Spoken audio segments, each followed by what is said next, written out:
Ma suivante question, est-ce que si vous devriez donner des ordres à quelqu'un parmi tout ce groupe, selon vous, qui devait le premier recevoir vos ordres, si ce n'est pas votre aide de camp? D'abord, je ne donne pas des ordres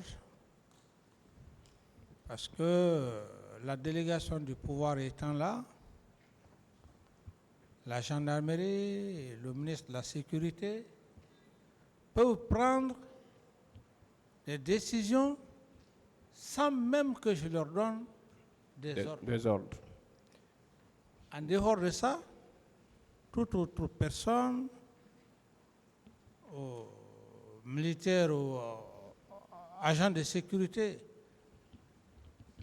qui se serait fait une propre loi, n'engage que cette personne.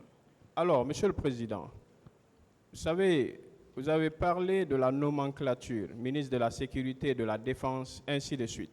Mais vous, puisque vous avez une garde présidentielle et qui ne dépend que de vous, vous comprenez? Oui. Est-ce que si cette garde présidentielle qu'on accuse de s'être rendue au stade le 28 septembre 2009 et qui serait impliquée dans la commission des exactions, si, Monsieur le Président, cette garde qui avait à sa tête Monsieur Aboubacar Diakité, à laquelle garde vous ne pouviez donner, c'est à la seule que vous pouviez donner d'ordre, vous comprenez? Oui. Si cette garde est venue reconnaître ici que vous ne l'avez pas donné d'ordre, est-ce qu'on peut vous impliquer dans la commission de ces infractions? Pas du tout, maître. Pas du tout, n'est-ce pas? Pas du tout. Alors,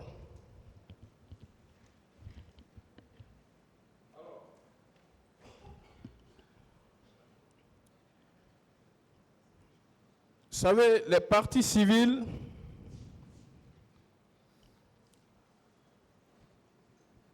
vous poursuivent ici en qualité de complice, d'accord? Oui.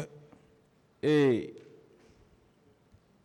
moi, je suis constitué pour M. Claude Pivi et Mamadou Aliou Keita.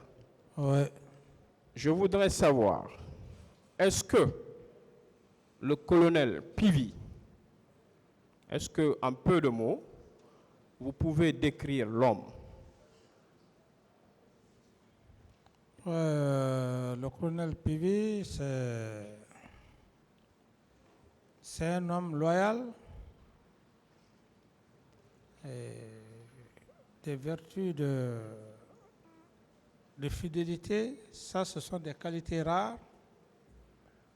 C'est un homme qui n'est pas ambitieux, un homme qui n'est pas ambitieux. D'autres questions?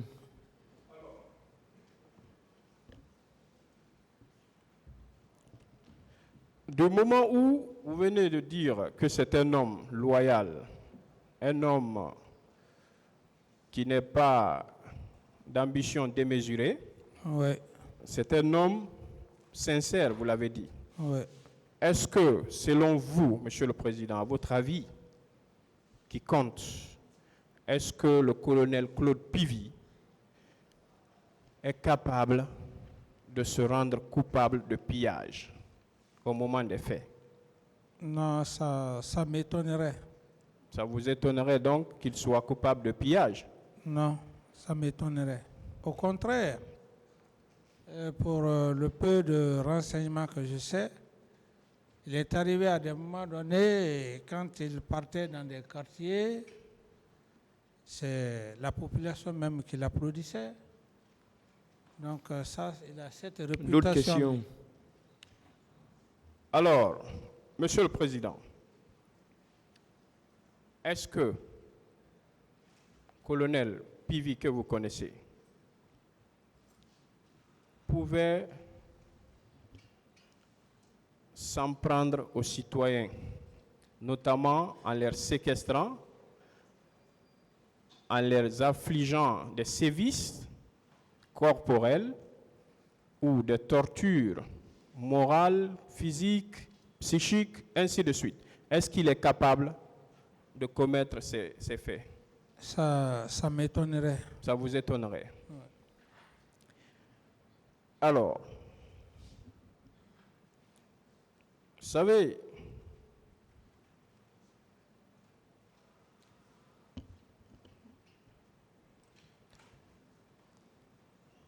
est-ce que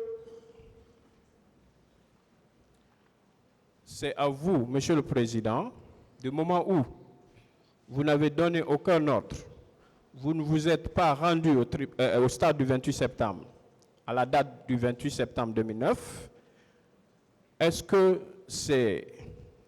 vous vous voyez mieux placé pour éclairer la religion de ce tribunal sur des événements qui se sont produits dans le stade du 28 septembre? Oui, maître, je crois que j'en ai suffisamment parlé depuis mon premier passage jusqu'à maintenant. Sauf que je ne voudrais pas aussi en abuser de... C'est bon, si vous estimez. Voilà, de la patience de la Cour. D'accord. Sinon, Alors, j'en ai suffisamment parlé, oui. Alors, M. Diakité, pour sa défense, a déclaré devant ce tribunal qu'il y avait un groupe de jeunes dans l'enceinte du camp Al-Fayaya et que ces jeunes étaient entretenus par vous via un de vos officiers. Est-ce que ces allégations sont vraies? C'est pour cela d'ailleurs, quand un pénaliste parle, ce sont des preuves. Quand il y a des preuves, je pense que des preuves tangibles, on peut en parler, mais ça, ce sont des allégations. Pour moi, je ne vais pas me jeter dans ces allégations. Moi, je veux juste, s'il est vrai, qu'il y ait des preuves tangibles devant la Cour. D'accord, devant ce tribunal. Pour éclairer la lanterne de la Cour. D'accord. Alors, Monsieur le Président, je vais faire lecture d'une partie de la déposition de feu... Décoiffez-vous, messieurs. De feu Sambarou Diamankan, à la date du 22 mars 2016. Oui. Qu'est-ce qu'il dit? Parlant des recrues de Kaléa, ils ne sont jamais venus au bataillon proprement dit de Conakry. Oui. Diamankan, qui était-il? Le Diamankan était un grand guerrier, reconnu de toutes les forces armées. J'ai fait la Sierra Leone avec cet homme. Paix à son âme. Est-ce que c'était le responsable du camp au moment des faits, n'est-ce pas? C'était le responsable du camp Al-Fayaya. Et dans mon PV même, j'ai même mentionné dans mon PV de demander le doyen Diamankan si un seul jour il m'a vu lui donner des instructions. Ça veut dire que le commandant Diamankan, paix à son âme, tout ce qu'il va dire ici, il n'est plus de ce monde, mais c'est un homme que je l'ai connu en Sierra Leone. Donc, et ce monsieur le Président, confirme effectivement qu'il n'y a jamais eu la présence des recrues de Kaléa au camp Al-Fayaya. Et mieux que ça, il suit une autre déposition, là où il dit, je fais lecture, « À ma connaissance, aucun militaire n'est sorti ce jour du camp Al-Fayaya en ma présence. » Ça, c'est dans la déposition du feu Djamanka. Ensuite, il déclare également, je n'ai assisté à aucune réunion, j'imagine, le 27 septembre 2009, c'est-à-dire la veille des événements. D'ailleurs, c'est vous qui m'informez qu'il y a eu cette réunion. Est-ce que, Monsieur le Président, entre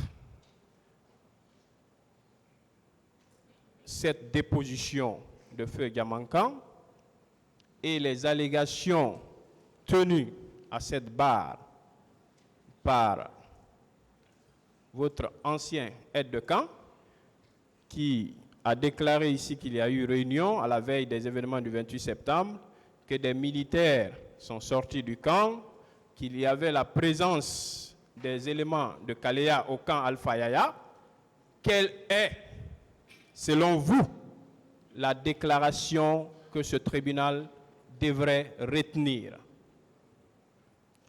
Maître, moi j'estime que, puisque Feu Djamanka n'est plus de ce monde, et comme je l'ai tantôt dit, c'est un homme que je l'ai pratiqué, et le connaissant, j'estime que sa déclaration Doit faire foi. Oui. Nous Merci. répondons